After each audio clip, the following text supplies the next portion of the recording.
Welcome to Mark Allen's Culinary Adventures. I'm excited today because, our show is all about getting up off the couch and into the kitchen. And we've said for years now that everybody should learn how to cook, even doctors. And so today, a doctor is joining us. That's right, Dr. Robin Blackstone. She is the author of these two books, and I think she's got other books. I'm holding this really weird. And we're going to talk about this during the show, too. So stay tuned as we take to the air this beautiful day in Southern California.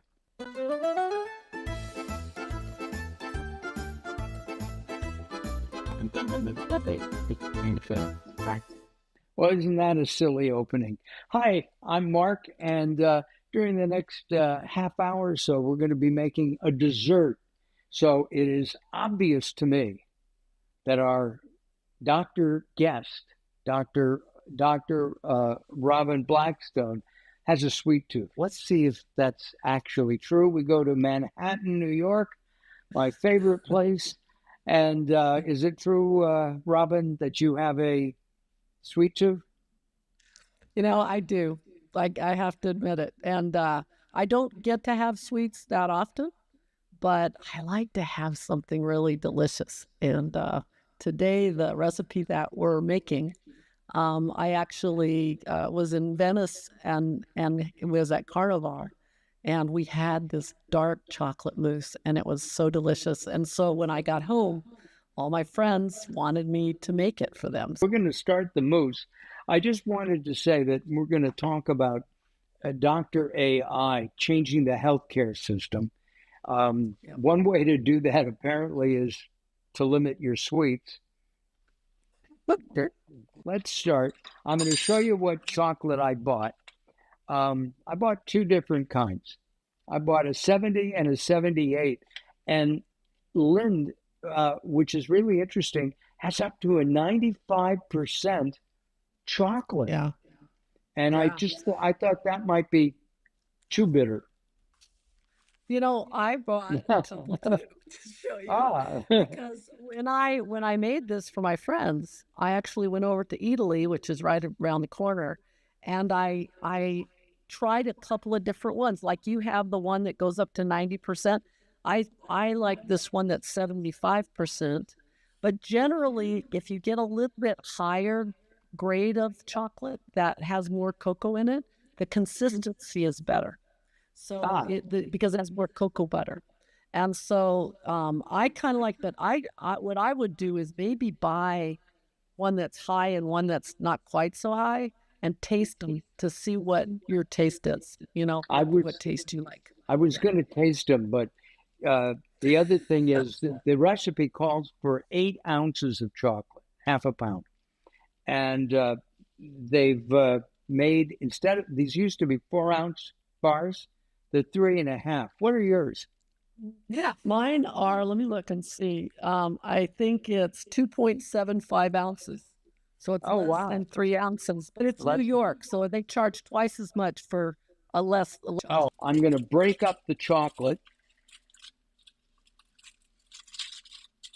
Oh, I can already smell. Oh, yeah. Chocolate. Isn't that great smell? Yeah, it's a day without chocolate is, I don't know. I'm going to break that into smaller pieces in just a minute. Yeah, that's what I do too, is I put them down to that one little square each, and then I try not to eat any. I'm going to try because,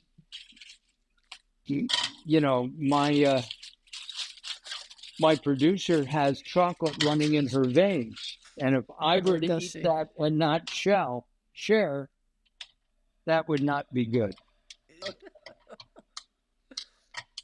All right.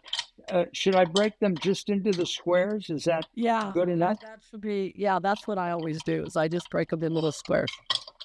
And now it's nice because they melt a little more evenly, Mark, when you do that. So one of the things that I'm going to do is I'm going to I need to put the water in first, I think, before Yeah. I turn the heat on. Yep. And did you get a little bit of coffee to add to this? I did. Cool. I've got, I was going to tell you, there's a place in New York, if you like coffee, it's called Devotion. Worth it. It's so is it? good. So what I did was I went over because I go in every morning and I said, I was wondering if you could give me, I'll pay for two like tablespoons of espresso. They go, we're going to give you 2 tablespoons. What are you doing with it? I said, I'm making a chocolate mousse. So I made it with my favorite coffee. Oh my. Yeah, they were really nice about it, It's awesome. People can be nice, right? You know what? Most people are nice. That's the truth I, of it. I agree. Okay, now we're going to melt this down. Should I melt this before I add the coffee? And I've got this on a very, very low heat. So, yeah, what I usually do is put the chocolate and the coffee and the water in, and then put it on low heat. And then, it'll just continue it already makes it warm. So it starts to melt as you see already. But I put the coffee in now so that it really gets integrated into the Okay. mix. So I'm going to hold this up. Oh, there. Where am I holding? I'm holding. Is that enough? Is that enough or more? You want a good tablespoonful. Okay. It A good. depends on how much you like chocolate. So, I mean, like coffee taste. So that's something that you can kind of adjust. I like coffee taste. Yeah, that'll be great. And the difference is just the grind is a little bit finer Right. on espresso powder than it is on coffee. That's the only real difference. Same coffee. And got it. Now you Okay, want to stir that. Yeah, there you go. This is fun. I've never cooked with somebody on Zoom before. Yeah, well, And you don't want it to get too burnt at all, so make sure it's kind of low. Yeah. And all the water will get absorbed here in a minute. Yeah, see how it kind of thickens a little bit? Yes.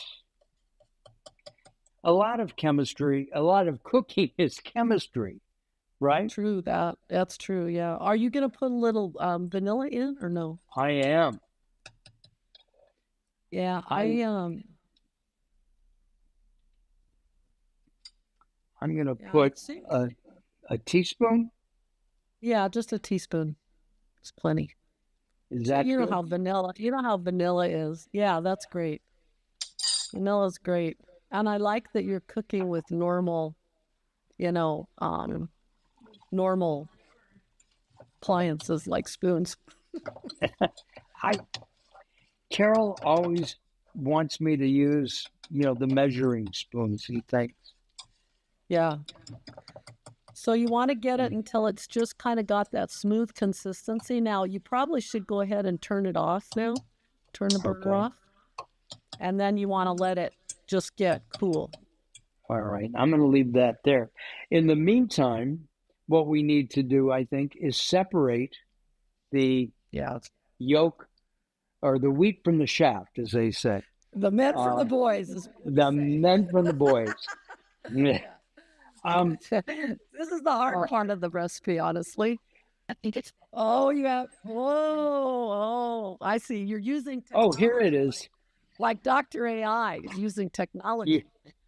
Well, so we have this. I don't know. Somebody gave it to me. We bought it. And my son, who is a chef, our son is a chef, said, Dad, that's not how you separate eggs. You don't do that. Right. So I'm going to show you how. Yes, he did. All right, good. See, he's with us, even though he's not there today. That is true. So I'm going to take these out. Yeah, it's really important in this recipe, as you've done, is to make sure that you've got eggs that are at room temperature. So you don't want the eggs to be cold when you do this part. No. And when you're making hollandaise sauce or béarnaise, you want your eggs to be at room temperature as well.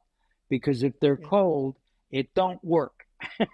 It doesn't work. And then you're wondering, like, why is this chocolate it's not holding itself together? So what I'm gonna do is I'm gonna crack the egg, and we're gonna put the egg in there. Now, You're gonna love wanna... this, Robin. This is how.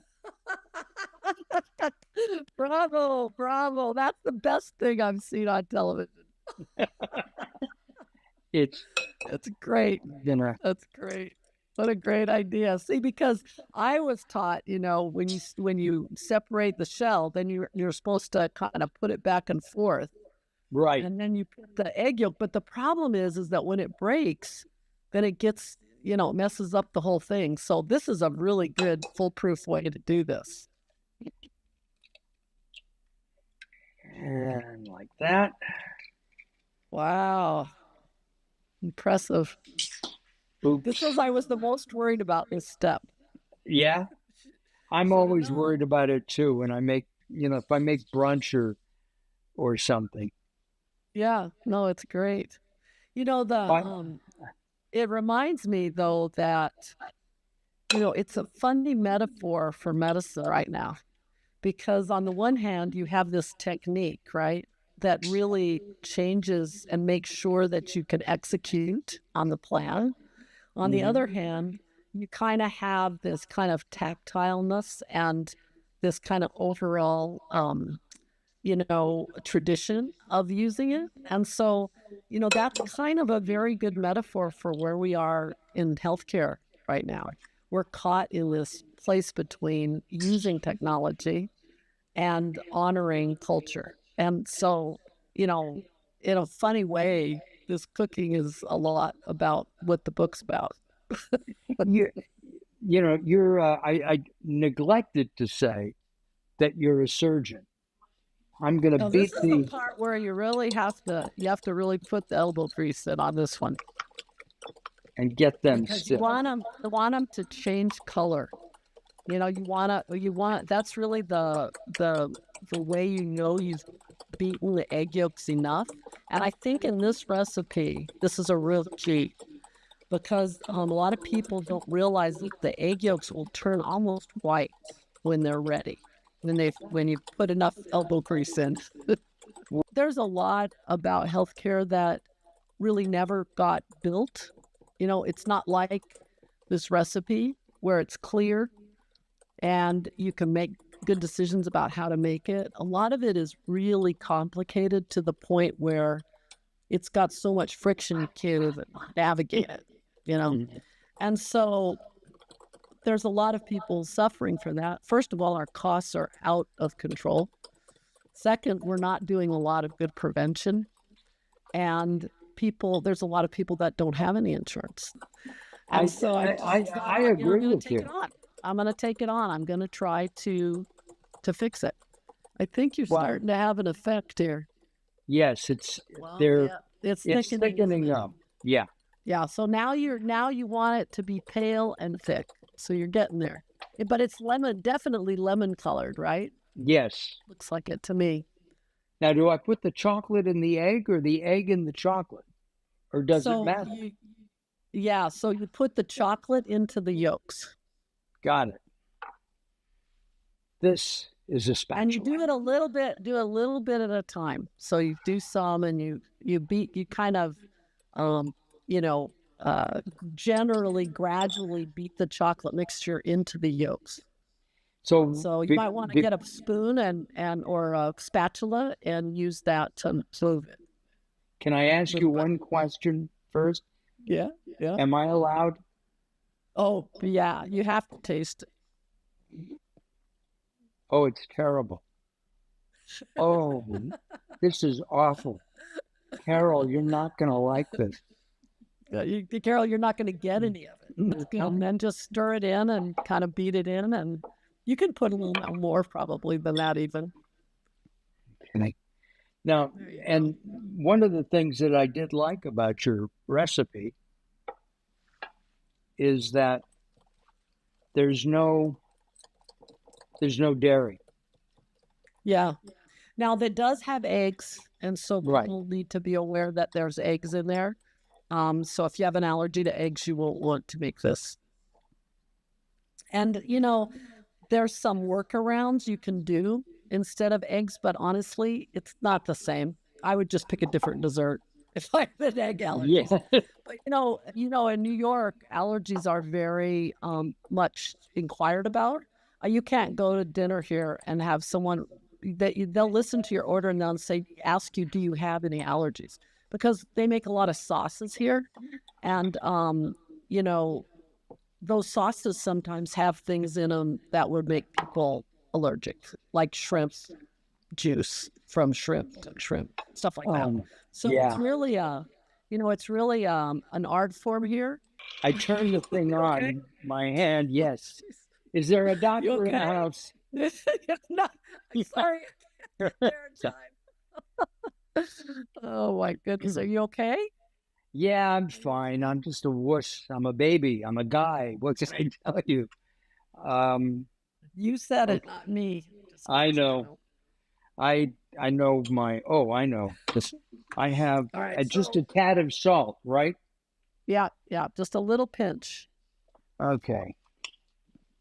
I'm using Melissa's Himalayan pink salt, Oh, and one of the reasons I'm doing that is because it's just salt. There's no cake fillers or yeah, anything else, that's really great. and I use this a lot um, when I'm fermenting. I'll make pickles or tomatoes, Mm-hmm. kimchi. So, all right, now we'll start this. Okay, here we go. Whoa. Okay. Can you hear me over this? I can. Oh, good. So this should Yeah. whip up. Now, are you on a high? Are you on a high setting? High speed, not yet. Should I be? Yeah, I usually start out a little slower, but now yeah, I think you can go to a higher setting. Yeah, All right, here we go. there you go. If it goes under Good. my ceiling, you're going to have to come over and help clean. It's a little bit of a ways for me. I know. And the thing about this is, you want to make sure that they don't get dry, if you know what I mean. Like you want them to be stiff. The peaks need to be really stiff, but Right. you don't want to do it too much, or it'll get kind of dry, and then it's kind of over its. You've done it. The proteins are broken up too much. The I don't So you know if want it. it's I'll tell you when it's ready yet. But it's almost okay. where if you move the beater, then it Right. stays that exactly like that. Yeah. So you're not quite there. It's probably another 2 or 3 minutes. Yeah. And I like to move it around so that you get a really good. Yeah, it always sounds like that too. Yeah. Sounds like it's breaking. What we're going to do at the end is we're putting this into some um, glass jars uh, uh, for Cool. presentation, and we'll cool these down for about a couple hours, 3 hours or so. Great. And that's what usually I do if I'm having people over. Then I'll put them in individual, uh, like not a bowl, but a little tiny like cup. So Right. because it's so rich, you don't want to put too much in there. And then I actually will make homemade cream, Ooh. from a really good cream, like a nice little small bottle, and put a little bit. Sometimes I don't put any sugar in though. And then I beat that cream and I do a little bit of whipped cream on the very top. And that's nice. Well, I was thinking, we were talking about Italy, and this is based in Italy. This would be nice with the prosecco. Yes, it would be nice. It would be nice. I think chocolate goes with pretty much everything. I agree. Let's go with ketchup. No ketchup. Maybe not ketchup. You know, the other thing that I love about New York is the French fries. Honestly, Oh yeah. you can't get a bad French fry in this town. It's really hard.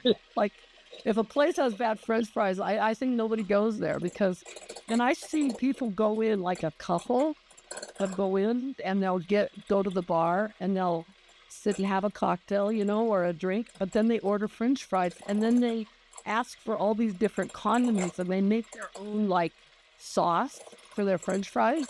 That's like a couple thing. It's like the couple has their sauce that they make for their French fries. And it's so funny. And the first time I saw it, I asked the bartender, I go, what's up with that? And he goes, it's kind of a fad, you know? People really like it. To do that. It's just a culture thing, you know? And then so much of health is driven by that. The French fries, I'm not a big French fry eater. I'm not a big fried food eater. That's good. Until I got married. Oh, then what happened? Carol converted me there. I'm going to stop this for a second. Okay, let's see how it looks there. Not yet.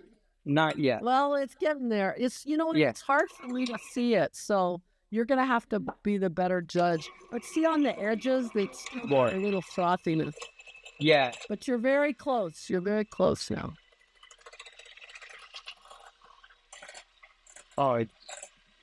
Yeah. But, I think you're about right there. I think that's... Right there? You think it's coming up? All right. I do. Yeah, I think that's going to work. All right.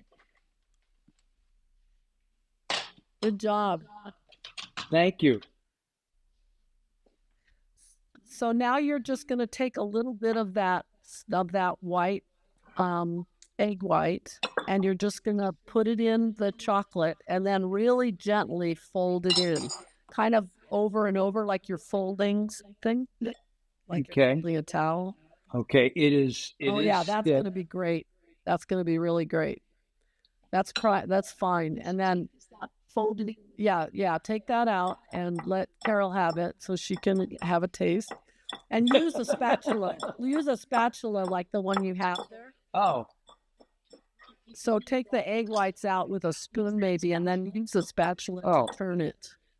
Yeah, and then you just use that motion. No, like that? Like that. Like you're folding. Like you're folding it. Like that. Yes, that's better. Just a little better. Hey. You know, don't stab it though. You could go down and scoop up the chocolate and fold it over itself. Like that. Yes. That's I think I should. Okay. Oh, thank you.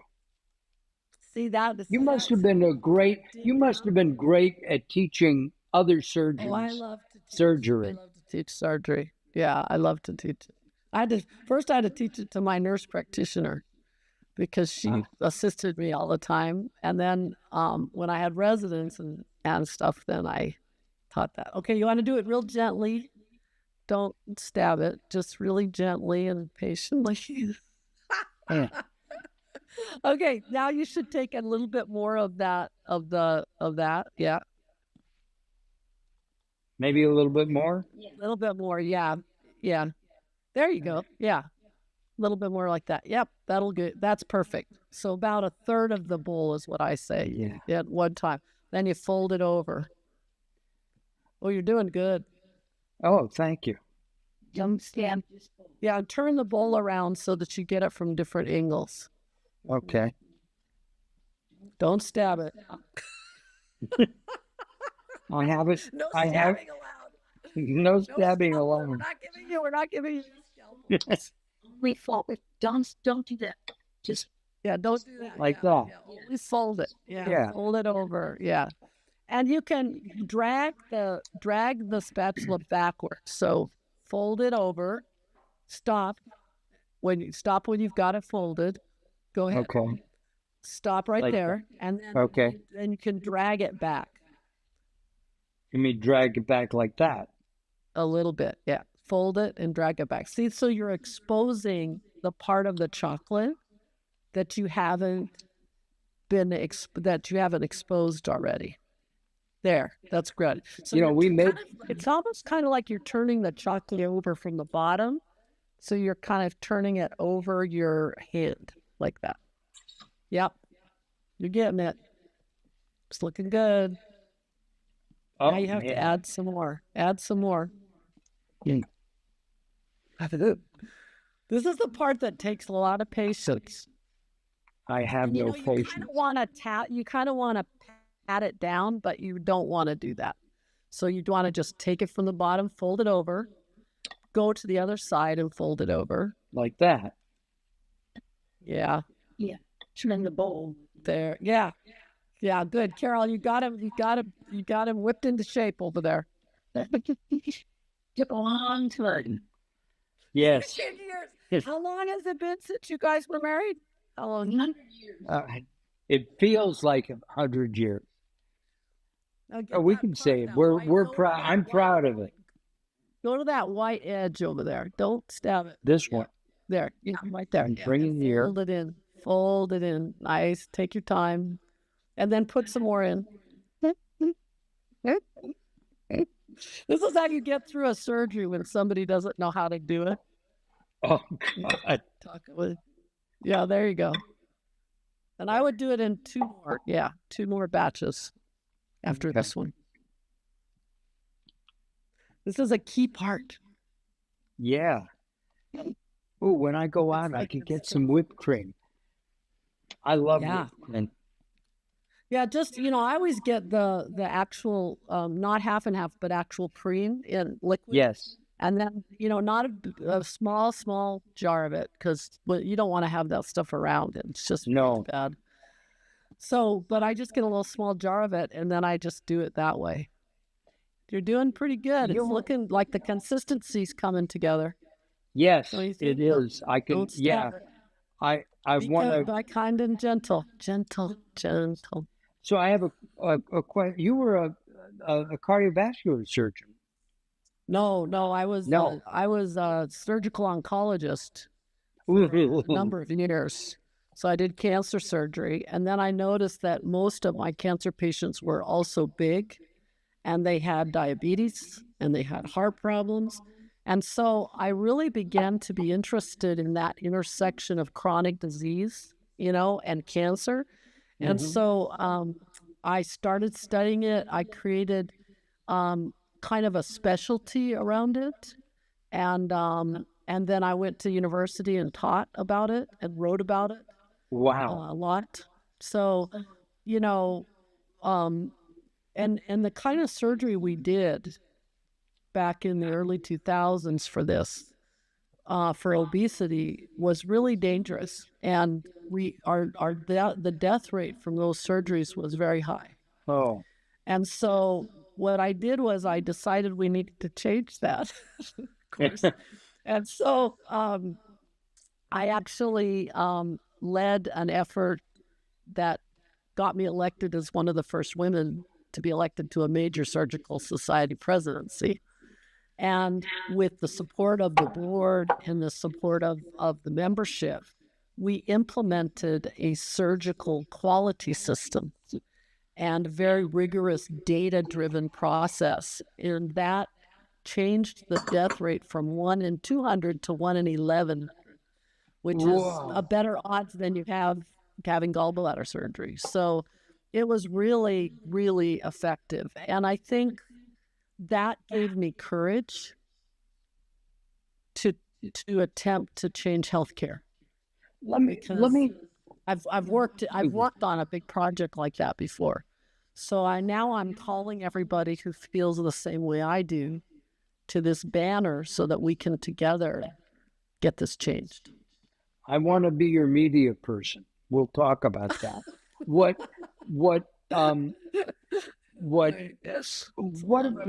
you take supplements and vitamins? I take vitamin D, and I take vitamins for, like the kinds of vitamins that your brain likes to have and, your body likes to have at our age. because when you get to be a little older, you don't eat very much. Like I don't eat very much. Okay, Oh let's see how boy. that looks. Let's see. That looks pretty good. Okay, now Now you're this gonna will have to. Now you want to divide it up and refrigerate it. okay. Did you I'm taste gonna it? just not yet, but I can't wait. I think you should have a little. Yeah, don't do that. Don't stir it. Oh, You don't. don't want to Okay. stir it because then it gets watery. So Oh, you I want see it to why. not get watery. So, Got it. when you fold those egg whites in, you want it to be set, kind of. Got it. So let me taste it. You're eating a whole bowl yourself right there. I am. Right. Right. Oh, Carol, you're not gonna like this. I No. can see that she will. Yeah. It's bittersweet. It is not sugary. And Sugary. I really, really like that. Yeah. I can't use the same.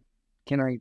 It's really No. it's an important point about this dessert is that it's not sweet. And you know what's great about that? Because it doesn't have that artificial cloying sweet taste, you stop eating it. Like you eat a small amount of it and then you go, okay, I'm done now. What do you mean that you're eating a small amount? You can eat a small amount. I'm not eating a small amount. This is Now, come on, you told me you were going to put it in separate jars and then you'll, have it for your friends. Didn't you say that? Did you say something about that? yeah, Oh, yeah, those are perfect. Yeah. right. And how do I put it? I maybe make 4 of them.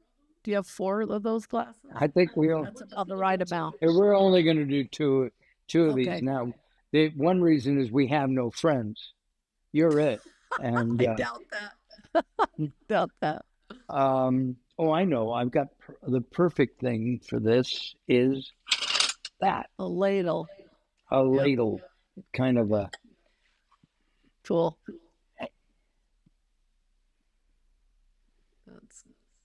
Looks like it's going to be good. I think you might have stirred it a little bit too much, but when you put it in the fridge, it'll set up a little bit more.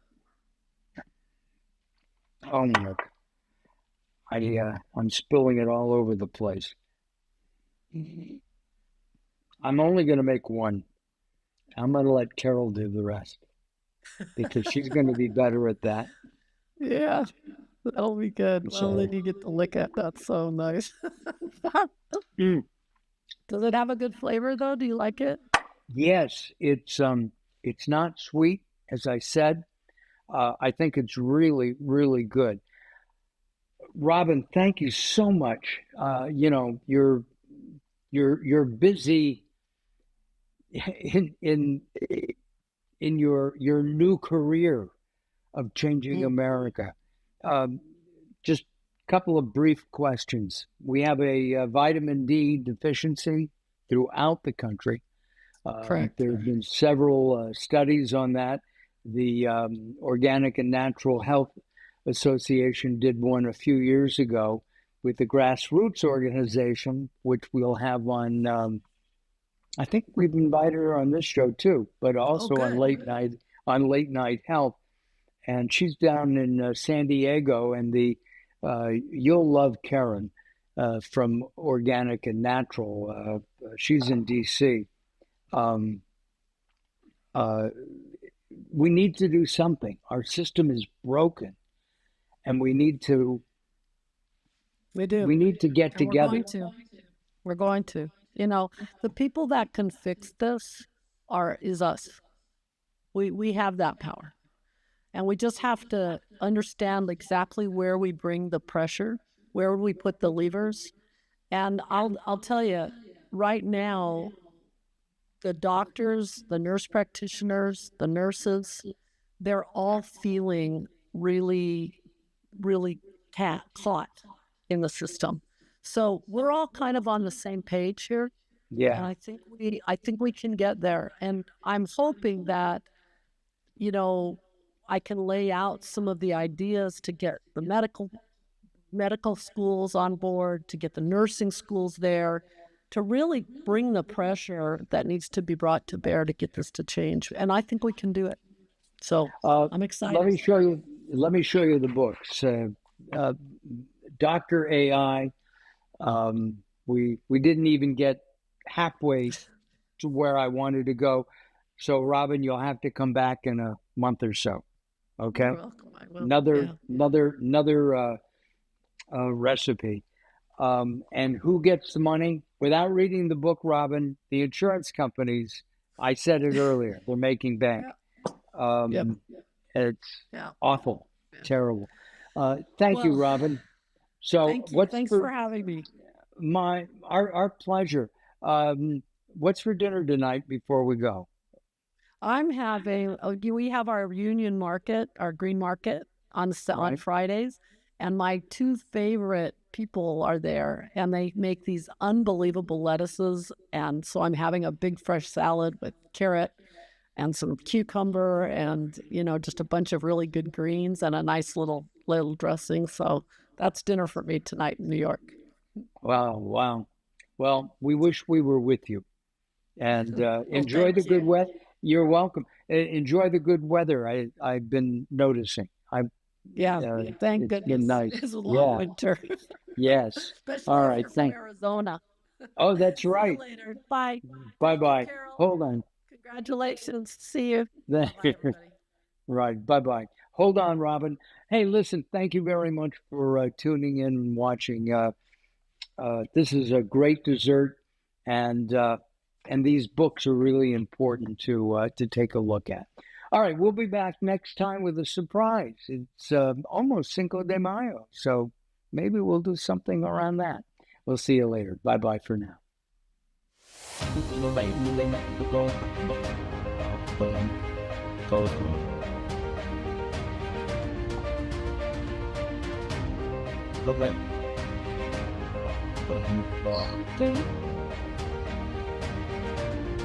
Okay.